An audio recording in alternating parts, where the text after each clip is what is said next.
भर्खरै उत्तर कोरियाले जापानको एउटा टापुमा हान्यो ब्यालिस्टिक मिसाइल। जापानमा आपतकालीन बैठक सुरु। पूर्ण रूपमा चीनसँगका सीमा नाका खुल्ला गरिएको चीनद्वारा जानकारी। चाडपर्वमा नेपाली जनतालाई मर्कामा नपार्ने दाबी।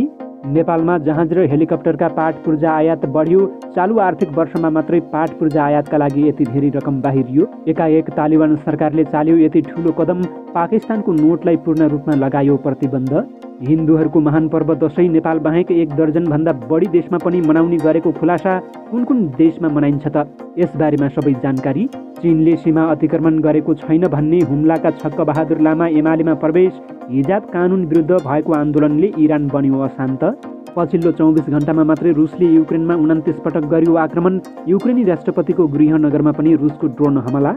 भारतको एक दुर्गा पण्डालमा आगो लाग्दा 5 जनाको मृत्यु, अन्य 46 जनाको अवस्था गम्भीर। र भारतको मङ्गलयानमा ब्याट्री सकिएपछि भयो ध्वस्त। भारतीय वैज्ञानिकले दिए यस्तो जानकारी। नमस्कार, ग्रेटर नेपाल टिभीले तयार पारेको न्युज अपडेटबाट यहाँलाई हार्दिक स्वागत छ। अब न्युज अपडेट विस्तारमा। पछिल्लो समय लगातार ब्यालिस्टिक मिसाइल प्रहार गरिरहेको उत्तर कोरियाले जापानतर्फ फेरि अर्को ब्यालिस्टिक मिसाइल प्रहार गरेको छ। उत्तर कोरियाले मध्यम स्तरको ब्यालिस्टिक मिसाइल प्रहार गरेको छ।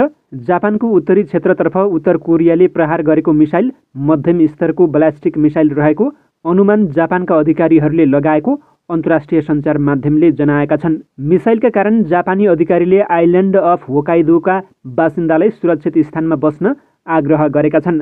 यस्तै अस्थायी रूपमा सो क्षेत्रमा रेल सेवा पनि बन्द गरिएको छ। उत्तर कोरियाले सन् 2017 यता पहिलो पटक जापानको आकाशमाथि मिसाइल प्रहार गरेको हो। संयुक्त राष्ट्रसङ्घले उत्तर कोरियालाई ब्यालिस्टिक मिसाइल तथा परमाणु हतियार परीक्षण गर्न प्रतिबन्ध लगाएको छ, तर उसले मिसाइल र परमाणु परीक्षण रोकेको छैन।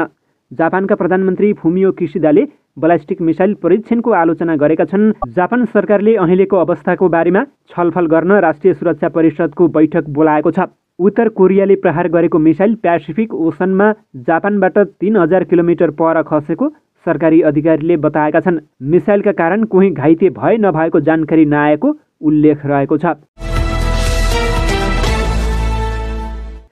दशैं तिहार र छठ पर्वको मुखमा चीनले नेपालमा सामानहरूको सहज ढुवानीको सुनिश्चितता गरेको छ। काठमाडौँ स्थित चिनिया दूतावासका अनुसार नेपालसँगको सम्बन्धलाई अत्यन्त महत्त्व दिँदै चीनबाट नेपाली भूभागमा सामानहरूको सहज पहुँच सुनिश्चित गरिएको बताइएको छ। चीनको केन्द्रीय सरकार र तिब्बत स्वायत्त क्षेत्र कोभिड-19 महामारीबाट उत्पन्न कठिनाइबाट मुक्त भई थुप्रिएका सामानलाई भन्सार प्रक्रिया पूरा गरी नेपाल ढुवानी गर्न तयार भएको दूतावासले जनाएको छ। चीन र नेपालको आपसी र संयुक्त प्रयासका कारण गत साताको आइतबार 120 कार सहित 3000 टन थुप्रिएका सामानहरू झाङमु र केरुङ नाकाबाट नेपाल भित्रिएका छन्। हाल चीन र नेपाल बीचका नाकाहरू सामान्य रूपमा कार्यरत रहेका र सामान ढुवानी पूर्ववत रूपमा सुचारू भएको दूतावासले जनाएको छ। नेपालमा जहाज, हेलिकप्टर र त्यसको पाट पूर्जा आयात चालु आर्थिक वर्ष 2079-80 सुरु भएसँगै बढ्न थालेको छ। भन्सार विभागको तथ्याङ्क अनुसार भदौ मसान्तसम्म यस्ता वस्तुको आयातका लागि 1 अर्ब 71 करोड 29 लाख रुपैयाँ विदेशिएको छ। पछिल्लो समय कोरोना भाइरसको महामारी कम हुँदै जाँदा वायु सेवा कम्पनीहरूले जहाज थप गर्ने क्रम समेत सुरु भएको छ। यति एयरलाइन्सले हालै थप 1 जहाज भित्र्याएको छ। आर्थिक वर्ष 2077-78 मा भने मात्र 3 अर्ब 81 करोड 67 लाख बराबरको एयरक्राफ्ट र उपकरणहरू भित्रिएका थिए। यी आर्थिक वर्षमा हवाई क्षेत्र कोरोना भाइरसको प्रभावमा परेको थियो। आर्थिक वर्षको अन्तिमतिर मात्र कोरोनाको प्रभाव परेको आर्थिक वर्ष 2076-77 मा भने 21 अर्ब 42 करोड 93 लाख रुपैयाँ बराबरको एयरक्राफ्ट तथा त्यसको उपकरण आयातमा विदेशिएको भन्सार विभागको तथ्याङ्कमा उल्लेख रहेको छ। नेपालमा पर्यटन व्यवसाय राम्रो अवस्थामा रहँदा हवाई उद्योग समेत फस्टाउने गरेको छ। पछिल्लो समय आन्तरिक उडानमा स्वदेशी यात्रुको चापले समेत व्यवसायहरूमा उत्साह थपेको छ। अहिले दैनिक 15,000 सम्म यात्रुले हवाई सेवा प्रयोग गर्ने गरेका छन्। अफगानिस्तानको तालिबान सरकारले आफ्नो मुलुकमा पाकिस्तानी मुद्राको प्रयोगमा प्रतिबन्ध लगाएको छ। अफगानिस्तान र पाकिस्तान बीचको सम्बन्धमा उल्लेख्य तनाव वृद्धि भएपछि तालिबानले पाकिस्तानी रुपैयाँको प्रयोगमा प्रतिबन्ध लगाएको हो। अफगान समाचार संस्था खामा प्रेसका अनुसार पाकिस्तानी मुद्रामाथिको प्रतिबन्ध अक्टोबर 1 तारिक शनिबारदेखि लागू भएको छ। तालिबान गुप्तचर निकायले अफगानिस्तानमा आर्थिक लेनदेनमा पाकिस्तानी रुपैयाँको प्रयोगलाई पूर्ण रूपमा प्रतिबन्ध गरिएको घोषणा गरेको छ। यो आदेश तालिबानको सम्पत्ति शुद्धिकरण एन्टी मनी लाउन्ड्रिङ शाखाले पनि एक्सचेन्ज एसोसिएसनलाई जानकारी गराएको थियो। हिन्दूहरूको महान पर्व दशैँ नेपालमा मात्र नभएर नेपाल बाहिरका देशमा पनि मनाउन थालिएको छ। हिन्दू धर्मावलम्बीहरूले आश्विन महिनाको शुक्ल प्रतिपदाका दिनदेखि नवमीसम्म विभिन्न शक्तिपीठको आराधना गरी 10औं दिन मान्यजनबाट टीका तथा आशीर्वाद ग्रहण गर्छन्। छिमेकी मुलुक भारतका विभिन्न राज्यमा पनि दशैँ मनाइन्छ। भारतमा विशेष गरी नवदुर्गाको पूजा गरिन्छ। सिक्किम, दार्जिलिङ लगायतका नेपाली भाषीको बाहुल्यता रहेको क्षेत्रमा टीका लगाइन्छ। पश्चिम बङ्गालमा दशैँ नवदुर्गा पूजाको आराधना गरेर मनाइन्छ। बङ्गालमा षष्ठीदेखि 5 दिनसम्म यो पर्व मनाइन्छ। सप्तमी, अष्टमी एवं नवमीका दिन दुर्गाको पूजा हुन्छ। आन्ध्र प्रदेश, तमिलनाडु र कर्नाटकमा पनि दशैँ मनाइन्छ। काश्मीरका अल्पसङ्ख्यक हिन्दूले पनि नवरात्रि मनाउँछन्। परिवारका सबै वयस्क 9 दिनसम्म पानी खाएर उपवास बस्छन्। भारत बाहेक बङ्गलादेश, बर्मा, भुटान, श्रीलङ्का, इन्डोनेसियामा पनि दशैँ मनाइन्छ। मनाउने शैली केही फरक भए पनि अधिकांशले नवदुर्गाको पूजा आराधना गर्छन्। करिब 1 लाख नेपाली भाषी रहेको बर्मामा पनि दशैँ मनाइन्छ। नेपाली भाषीको बाहुल्यता रहेको पूर्व राजधानी सहर याङ्गुन, मण्डला, पिनयु एल्बिन, मगोक, तमु, कलामियो र ताउनगिनमा पनि दशैँ मनाइन्छ। बर्मापछि बङ्गलादेशमा पनि दशैँ मनाइन्छ। 16 करोड जनसङ्ख्या भएको बङ्गलादेशमा 14% हिन्दू धर्मावलम्बी रहेका छन्। त्यहाँ भएका हिन्दू धर्मावलम्बीहरूले नवदुर्गाको पूजा आराधना गर्छन्। बङ्गलादेशमा बस्ने नेपाली बाहेक अन्यले भने टीका लगाउँदैनन्। त्यस्तै बौद्ध धर्मावलम्बीहरूको बाहुल्यता रहेको श्रीलङ्कामा पनि हिन्दूहरूले दशैँ मनाउँछन्। चीनले सीमा अतिक्रमण नगरेको दाबी गर्ने हुम्लाका छक्क बहादुर एमालेमा प्रवेश गरेका छन्। 2074 को निर्वाचनबाट प्रतिनिधि सभामा हुम्लाबाट स्वतन्त्र उम्मेद्वार जितेका थिए छक्क बहादुर लामाले। देशभरबाट प्रतिनिधि सभा सदस्य निर्वाचित हुनेमा छक्क एकमात्र स्वतन्त्र उम्मेद्वार थिए। उनले सबैलाई छक्क पारिदिएका थिए। माओवादीमा लागेका छक्कले टिकट नपाएपछि स्वतन्त्र उम्मेदवारी दिएका थिए। पछि माओवादीमै प्रवेश गरे, तर छक्क आज नेकपा एमालेमा प्रवेश गरेका छन्। उनलाई एमाले अध्यक्ष केपी शर्मा ओलीले एमाले प्रवेश गराएका हुन्। हुम्लामा चीनले सीमा अतिक्रमण गरेको विषयमा चिनिया पक्षकै बचाउ गरेर छक्क विवादमा परेका थिए। उनको हुम्लाकै नेताहरूले आलोचना गरेका थिए। चिनिया पक्षबाट सीमा अतिक्रमण भएको विषयमा सरकारले छानबिन गर्न लागेपछि एमाले अध्यक्ष केपी शर्मा ओलीले शेरबहादुर देउबा नेतृत्वको सरकारको आलोचना गरेका थिए। उनले चीनबाट सीमा अतिक्रमण नभएको भन्दै बचाउ गर्न खोजे। चीनले सीमा अतिक्रमण नगरेको भन्ने ओली र छक्कको मिलन भएको छ।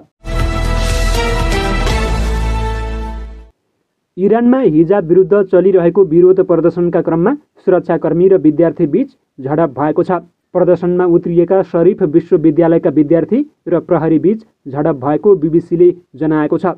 भिडलाई तितरबितर पार्न सुरक्षाकर्मीले गोली चलाएको सामाजिक सञ्जालमा सार्वजनिक भएको भिडियोमा देखिएको छ।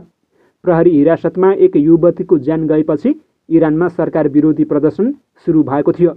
हिजाब कानुनको पालना नगरेको भन्दै 22 वर्षीय मेहसा अमिनीलाई प्रहरीले पक्राउ गरेको थियो। उनको हिरासतमै ज्यान गएको थियो। गैर सरकारी संस्था इरान ह्युमन राइट्सका अनुसार प्रदर्शनमा अहिलेसम्म 133 जनाको ज्यान गएको छ। रुस र युक्रेन बीच युद्ध जारी रहेको छ। पछिल्लो समय रुसले आक्रमणलाई तीव्र बनाएको छ भने युक्रेनले पनि युद्धमा हार मानेको छैन। युद्धले पछिल्लो 24 घण्टामा 29 वटा आक्रमणको जवाफ दिएको छ। डोनबासमा युक्रेन विजयको बाटोमा रहेको मिडिया रिपोर्टमा उल्लेख रहेको छ। युक्रेनी सेनाले आफ्ना लडाकु विमानहरूद्वारा आक्रमण गरेर रुसी सेनाको हतियार भण्डारहरू, एन्टी एयरक्राफ्ट मिसाइल प्रणाली र कमान्ड पोस्टहरू ध्वस्त गरेको मिडिया रिपोर्टमा उल्लेख गरिएको छ। यससँगै रुसद्वारा 4 वटा मिसाइल आक्रमण र 16 वटा हवाई आक्रमण गरेको युक्रेनले दाबी गरेको छ। भारतको उत्तर प्रदेश स्थित भदोहीमा आइतबार राति 1 बजे एक दुर्गा पण्डालमा आगो लाग्दा 5 जनाको मृत्यु भएको छ। घटनामा परि 3 बालबालिका र 2 महिलाको मृत्यु भएको छ। पण्डालमा भगवान शङ्कर र काली माताको लीला मञ्चन भइरहेका बेला उक्त घटना भएको बताइएको छ। मञ्चमा 150 भन्दा बढी मानिसहरू थिए। त्यही बेला मञ्चको दायाँतर्फ एकाएक आगो सल्किएको र 20 सेकेन्डमै पुरै पण्डालमा आगो फैलिएको थियो। आगो फैलिएसँगै भागदौड मच्चिँदा धेरैजसो घाइते भएका थिए। उनीहरूलाई ब्राइनसी र प्रगायराज अस्पताल लगिएको थियो। घटनामा परेका 5 जनाको अस्पतालमा ज्यान गयो। 47 जनाको अवस्था अझै गम्भीर रहेको भारतीय सञ्चार माध्यमहरूले जनाएका छन्। भारतको मङ्गलयानमा ब्याट्री र इन्धन सकिएको छ। देशको पहिलो अन्तरिक्ष मिसनले अन्ततः लामो समय पूरा गरेर सम्पर्कविहीन भएको एनडीटिभीले जनाएको छ। 450 भारु लागतको मार्स अर्बिटर मिसन 2013 नोभेम्बर 5 मा प्रक्षेपण गरिएको थियो र वैज्ञानिकहरूले पहिलो प्रयासमा सेप्टेम्बर 2014 यो अन्तरिक्ष यान सफलतापूर्वक मङ्गल ग्रहको कक्षमा राखेका थिए। भारतीय अन्तरिक्ष अनुसन्धान सङ्गठन इसरोका एक अधिकारीले भारतीय समाचार संस्था पीटीआईलाई बताए अनुसार अब त्यहाँ कुनै इन्धन बाँकी छैन, स्याटेलाइटको ब्याट्री सकिएको छ, सम्पर्क टुटेको छ। इसरोले पहिले नै यानलाई नयाँ कक्षामा सार्न कोसिस गरिरहेको थियो। इसरोका अधिकारीहरूले भनेका छन् मार्स अर्बिटर गाडीले करिब 8 वर्ष काम गर्यो, जबकि यो 6 महिनाको क्षमतामा बनाइएको थियो। यिनै खबरसँगै ग्रेटर नेपाल टिभीले तयार पारेको न्युज अपडेटको समय सकिएको छ। प्रत्येक पलका ताजा अपडेटको लागि हामी तपाईँको माझमा छौँ। नमस्कार।